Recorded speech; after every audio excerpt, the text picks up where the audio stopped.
Hey guys, let's say you have stored someone's phone number on your computer, and after 6 months you are recalling you have stored some information on your computer, but you do not know which file, where exactly that information is. Do you know we can write a simple script to find that out? Okay, and many times this particular information also used by the hackers to find some of the data, some sensitive data from your computer. So let's see what is that code is all about in this video. So let's move on to our screen and let's get started. So to learn this, the very first thing what we will do, we'll open a notepad and let's say I'm going to type Rakesh mobile number, and then I'm typing something like this. Okay, 1 2 3 4 5. Okay, something like that. I'm storing a data. Now let me save it.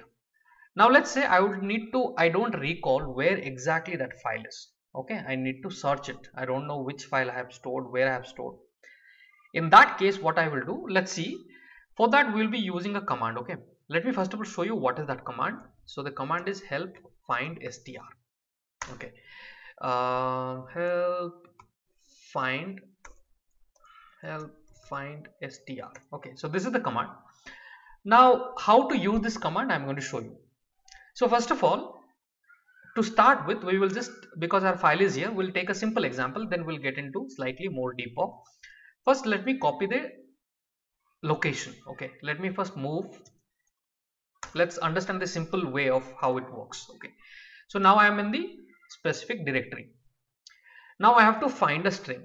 What exactly I have to find? The mob. I have written mob, or I might have written phone number, so you can write or phone, something like that. You know, you keep on writing. So here I will say, let's say go with a simple one, mob. Now this could be, M could be capital, M could be small, I don't know. So I will write a argument forward slash, and then I will say I means what? Insensitive. I means insensitive, and here you can find this. Okay, here if you see I specifies that search is not to be case sensitive, means insensitive. Okay, case insensitive, that's for I. And let's say I would like to search this particular folder, could have even some folders inside folders. There could be subdirectories. Okay, directories inside directory, so that is called subdirectory. Now if there is a subdirectory, what I will do, I'll simply say forward slash s, that is for subdirectory. If you see, s means, and you can write in uppercase, lowercase, that doesn't matter. So s means searches for the matching file in the current directory and all the subdirectories, that means subfolders if it is there. Okay, then I have to write, you don't know the file, right? If you know the file, you can write the file name, but here we do not know the file name, so I'll put a star. Okay, but I remember it was a text file. Let's say I remember it was a text file, but I don't know which file it is. There are so many text files. Let's say there are hundreds of text files. So if I hit on enter, what is happening? It is clearly telling me, see, Rakesh Mo 1 2 3 4 5. It is able to find that data in this line, and the file name is text1.txt. Quite easy. Now let's say you will say, Rakesh, what if I don't know even the txt? In that case, I will put a star here and hit on enter. What is happening? It is going to search Rakesh Mo in text1.txt.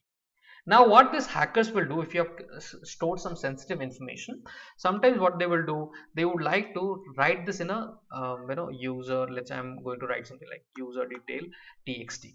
So what would happen? In this particular directory, right, it is going to send that output. For example, let me close this file. So if I'm going to execute this command, look at it, what's going to happen.